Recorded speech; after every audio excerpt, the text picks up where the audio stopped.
कार्यकर्त्यांवर मारहाणीचा आरोप झाला आहे, काय सांगणार? काल एक महत्त्वपूर्ण बैठक कोळशीवाडी शाखेत इथं लावण्यात आली होती। त्यामध्ये निवडणुकीच्या काळामध्ये ज्यांनी दगाबाजी केली आणि त्या रोषातून थोडीशी काही झटापटी झाली होती आणि बोलचाल झाली होती, पण त्या बोलचालीमध्ये चंदू प्रसाद हे काँग्रेसच्या तिकिटावर लढले आणि शाखेच्या मीटिंगमध्ये ते आले होते। तर त्या जे काही उमेदवार आपले तिथे या लोकांमुळे पराभूत झालेत त्यांचा तो रोष होता आणि त्या लोकांनी त्या रोषाच्या बद्दल त्यांना दोन शब्द बोलले। बाकी काही झटापट वगैरे थोडीशी झाली, पण असं काय मारलं वगैरे हे सर्व खोटं आहे आणि असं काय प्रकार तिथे काय झालेला नव्हता, कारण वरिष्ठ सर्व पदाधिकारी तिथे हजर होते। मी शांताराम दिघे, उपशहर संघटक उद्धव बाळासाहेब ठाकरे, बरोबर आहे।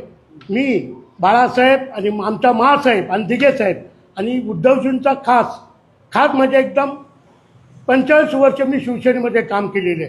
असा हा प्रकार कधी प्रकार हा असा कधी झालाच नव्हता। हा जो प्रकार झाला शाखेमध्ये चाकणमुखला बाहेरची पोरं येऊन बाहेरचे गुंड आणून मारहाण जोड झाली, हा प्रकार मी 45 वर्षामध्ये कधीही पाहिला नव्हता। ही गोष्ट झाली ती निंदनीय आहे। कुणी आणले होते? जिल्हा प्रमुख शरद पाटील यांच्याबरोबर आले होते।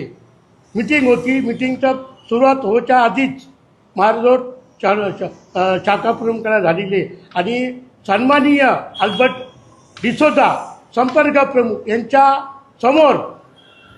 समोरही शाखा प्रमुखाला काल शाखेमध्ये बैठक होती। आपले शहर प्रमुख आणि जिल्हा प्रमुखांनी बैठक ठेवली होती। त्या बैठकीला चर्चेसाठी बोलवलं होतं, पण कशासाठी बैठक होती ती कोणालाच माहीत नव्हती। पण तरी मी सर्वांना आग्रह केला होता की सर्वांनी बैठकीला या, कारण 7-8 महिन्यानंतर ती बैठक लागली निवडणुका झाल्यानंतर। त्या चर्चेसाठी आम्ही गेलो होतो।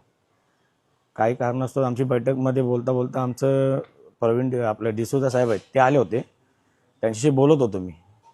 तर अरुण निंबाळकर साहेब, अजित मित्रे ते आले की हे ते पदाधिकारी नाही पाहिजेत बोलतो, कोणी जे आपल्या पदावरती आहेत त्यांनाच इथं ठेवायचं। मग तेवढं बोलणं झाल्यानंतर त्याला काढलं आपण बाहेर। त्यानंतर विषय असा आला की शरद पाटील आले। पाटील साहेबांच्या मागे कोण पोरं होती? आता मला तर धनराज पाटील त्यांच्याच घरातला पोरगा आणि 70-80 पोरं होती ती, आणि त्यांनी डायरेक्ट मारहाण चालू केली आम्हाला।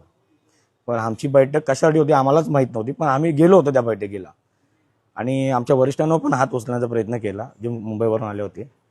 आणि त्यानंतर सावरासावर केली, आम्ही बैठक पार पाडली।